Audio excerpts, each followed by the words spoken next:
This is Up Close, SABC News weekday program that profiles men and women making waves in their industries and gives newsmakers a platform where they can share their stories and vision as we hope to inspire you, our viewer. I'm Tshepang Motsekuoa. Stay tuned for the next 30 minutes as we get up close to the Honourable Mayor Mondli Gungubele.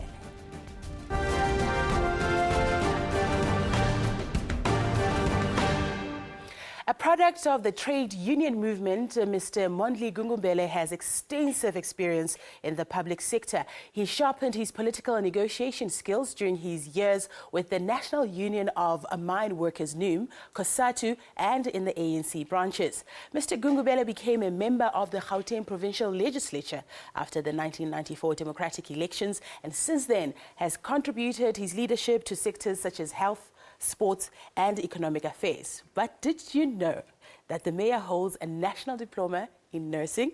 Well, what else don't we know about this leader? Mayor, thank you so much for making the time to join us. Thank you, Tshepang. Thanks to your audience. And why are you laughing when I introduce you that you have a National Diploma in nursing? It's something that is not usually known about myself because I last did that profession around 1991. Wow. Yes. Okay, let's start right at the beginning. Mayor, where did you grow up? I grew up in the district of Ngcobo in the Eastern Cape, former Transkei. Grew with my aunt, my mother's sister, in a place so rural called Gauteng. That is where my formative stage in terms of learning how to plow, how to stick fight, how to look after cattle and sheep, how to milk cows, how to remove the hair to shear the sheep, how to get involved in traditional dances of boys, and how to interact with girls. I see your face, it's like it's glowing, so that must have been an incredible childhood. Very critical, especially when I look at how I have survived over years, how that history and that formative period contributed to my strength as I deal with the storms of the later life. Explain that a little bit further. I mean, like, what was it? Was it the community, that it was so close, that the cultural practices, the discipline of the work that you used to do? What is it that you take from those years? I grew in what I would call a very traditional African community. In that community, all children report to all parents of the community. Respect all parents of the community. So any parent, anytime who meets you at any place, had a right to tell you, stop doing that. Yes. If you do anything wrong, it doesn't matter whether you knew an adult or not, you had to run away. Because the value system was common. So what you are taught at home is what the community was actually adhering to, is what the community was upholding. So it was that kind of a community, but a lot of things occur there. It's a Xhosa traditional community where there's, you have to be a boy before you become a man and go to the mountain. As a boy, before you go to the mountain, you are allowed to misbehave as much as you want, because when you look back at it, you say, maybe they were trying to eliminate and mitigate against possibility of regressing when you are old. So when you are a boy, you can do whatever.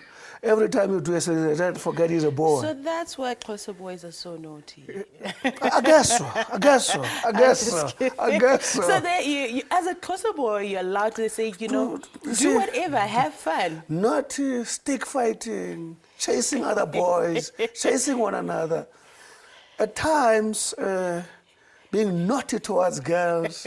I remember one of the interesting things which used to happen is that as boys towards Christmas would meet, collect some few cents preparing for Christmas.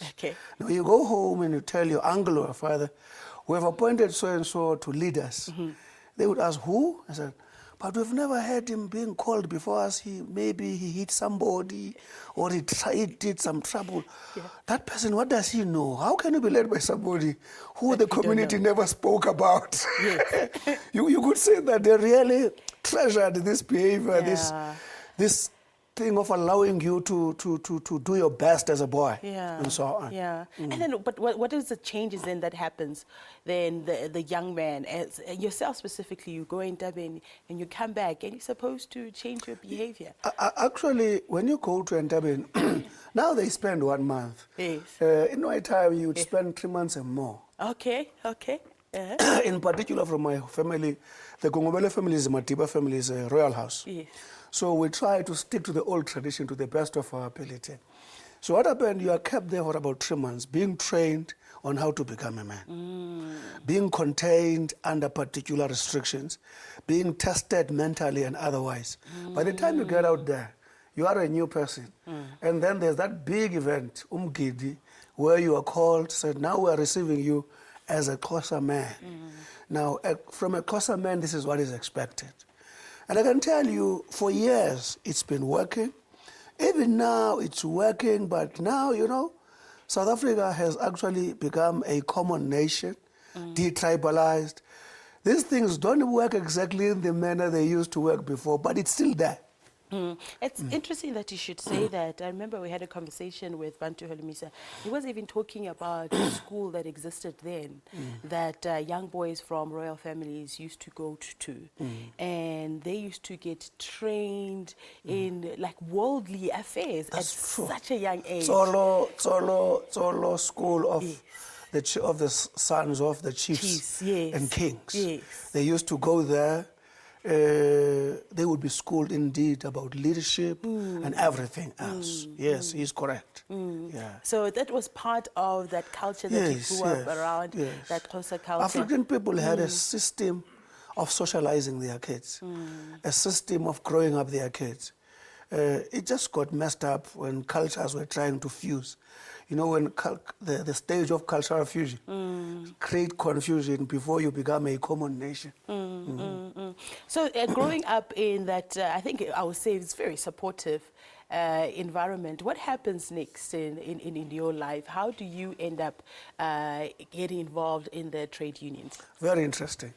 I grew at my aunt's place. You know, school was not highly, it was not a highly commended place. Yes. So I remember my aunt's husband used to say, when you finish standard 4, now you are finished. You can go and be a traditional boy. Yes. And we wear those goat skins and everything. I couldn't wait to be that boy. Yes. And that was the ambition. But when I spoke with my mother and my eldest sister and my eldest brother, I said, no, man, this is nonsense. We must take you out of that place. And I left that place after standard 2. I left there. And my mother kept me, I do at my sister's place, where I did standard 2. Came back to Ngobo, where I was, my mother had 2 rendezvous. And that is why I started doing standard 3, standard 4. And continue after standard 4. Okay, let's hold it there. I want to take a break and then we'll come back. Okay. We'll continue with the mayor. We continue with Mayor Mondli Gungubele after the break. Do you have any suggestions or comments about the show? My Twitter handle is at Tshepang Motsekuoa. Would greatly appreciate it. Stay with SABC News.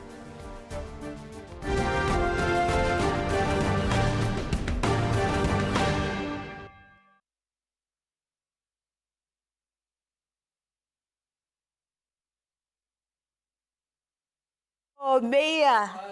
Yes, we're ready. We're ready. Sorry. Just ignore me. You know I. Okay. I think I'm good. Am I not? I think I'm good. And put on makeup. I think I'm good. These lights are very hot, so I tend to perspire, but I think I'm fine. We're gonna lose momentum. We're having a nice chat. Oh, growing up, it's so different, you know? I must say, because I grew up in the homelands as well. Umama is from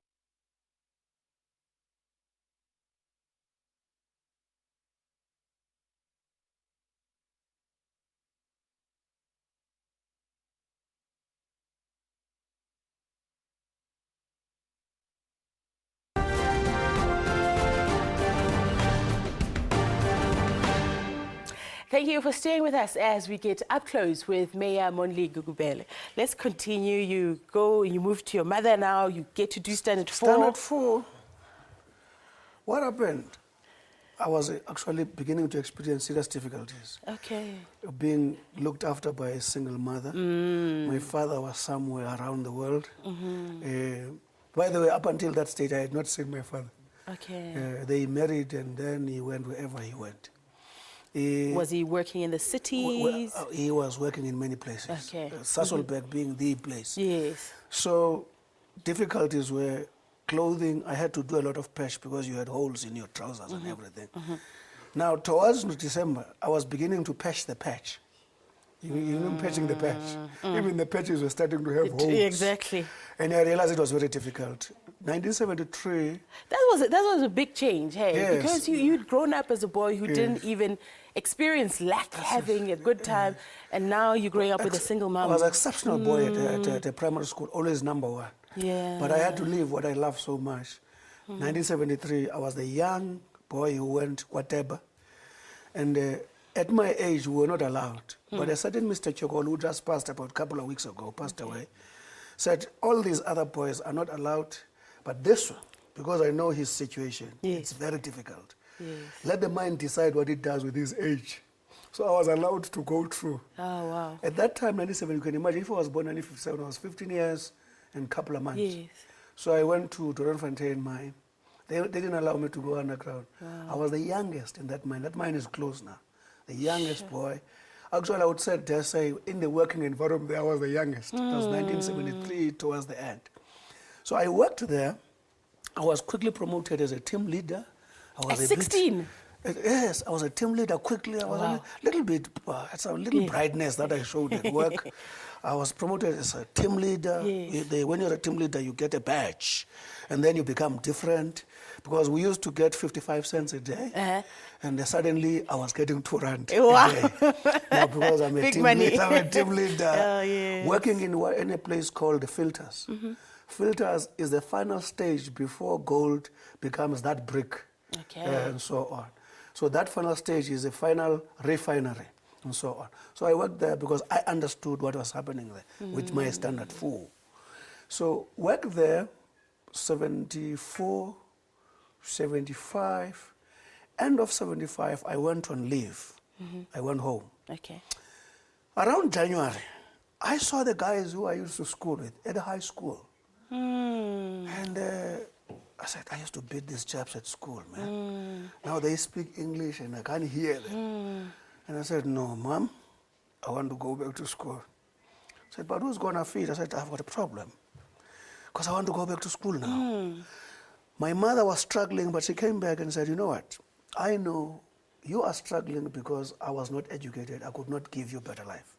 I don't want your children to struggle the same way. If you are running away from the history we subjected you to go to school.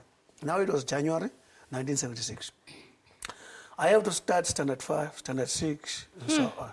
I was the oldest. The school was supposed to start at around about 8 o'clock. It stayed for 2 hours. I remember, you know, the old schools, you had a mission and a school. So we didn't have all the chairs we wanted. So Mondays, you'd be taking chairs from the church to school. As we were delivering this, one old lady, it's the opening day, they are registering the children, came to say, yes, teacher. Like, can you show us? Because I was the oldest in school. Yes. Can you show us around, teacher? Yes. We didn't understand. She didn't care I was wearing a grey trouser and a white shirt. But I was a bit taken aback, but I understood, right? And I was called by the teachers. They were meeting for 2 hours. Hey, we've been discussing here. I only knew the principal who was there when I left the school. The principal says you must go to Standard 7. Standard 7 was a Form 2 and external exam. And the principal says you can beat the children in Form 2, in that external exam. This is now, you've just started Standard 5. Yes, I'm supposed to start Standard 5. He says, this one must go there. So they were disagreeing. So I was given 3 months in Standard 7. To study? To check if I can cope. Okay. End of March, I had to be evaluated. I beat the entire class. Wow. And I remember the principal saying, certain chap from Maji, just family, says, you are number 2 because there is no number 2. Otherwise, this boy is alone in the class. Wow. That's how I exploited that opportunity. So I beat a number of other schools around. So that was standard 7. Yes. So I went to do JC. That was 77. I realized that towards the end of the year, my money had finished. So I had to go back to the mine around December after writing exams. January, I got a telegram. Come back, partially arranged. I got a first class. It was JC. Came back, 9. In 1978, December, yes, I think it was 78 December, I had to go to the mountain. I was not doing well in 1978 because I got involved in Christianity. Suddenly I got saved and there was a preacher and I think I got lost somewhere. That's interesting. Lost in how? Culturally, your identity? I was just dedicated in Christianity, no longer focusing in studies. Okay. I remember I used to correspond with America, California. They were giving me the books of Christianity, and I was no longer focusing. At that age, when people usually rebel against the norm, they misbehave. They don't get into So, a religion. My past was very poor in standard 9. Okay. And I went to the mountain. December, January, February, I came back to school. And I realized I had no money to continue schooling in 1979. And you've lost your bursary. I said, what do I do? I had discovered my father that time. Okay. I went to him in Sasolburg. Yeah. Sasol 2, you see, Sasol 2 was opening that year. My father went to me to meet Mr. Foster, who was in charge there. Says, give my son a chance to work here for a year, he can go back to school. And now I had to get my credentials from school before I could be employed. It's still 79. When I entered the school stopped. Every child, every person left classes. I was received like I was a king coming from. I was a bit shocked. I didn't know what was the reason. Even teachers left their classes. I didn't understand what was the reason?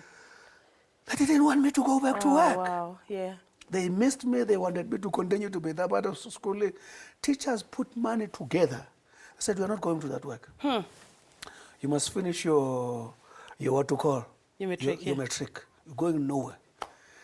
A certain Mr. Komsana, who was a member of the PAC, mind you, I'm an ANC person, gave me money. A certain Mr. Hassel, who was running a supermarket in Ngobo, gave me money. They collected. I got exemption in matric. Mayor, what did that teach you? I mean, an entire community came together to make sure that you finish your dream. I mean, you're not young at that time anymore. You're like But you will be surprised when I got back to Bojana being the oldest. The following year, older guys came back to school. I was shocked. I couldn't believe it. At high school, I was no longer the old. There were a lot of older guys than me. So the reception I got gave me the sense of self-worth. It made me feel good about myself. It made me respect myself more. It made me think about myself even better. The other luck I had a mother and a sister who were very strong. In the family, there's a principle they taught us, that we are responsible, each and every one of us. You are responsible for your life. So it doesn't matter what problem you find yourself in. The first thing you must ask, what do I do about the problem? Not who put you to the problem. So let's hold it there, Mayor. We're going to years. continue with that, because that must have given you a lot as you moved into your career in getting involved more politically. After the break, we continue with Mayor Gungubele. My Twitter handle is @Tshepang Motsekuoa. Stay with SABC News.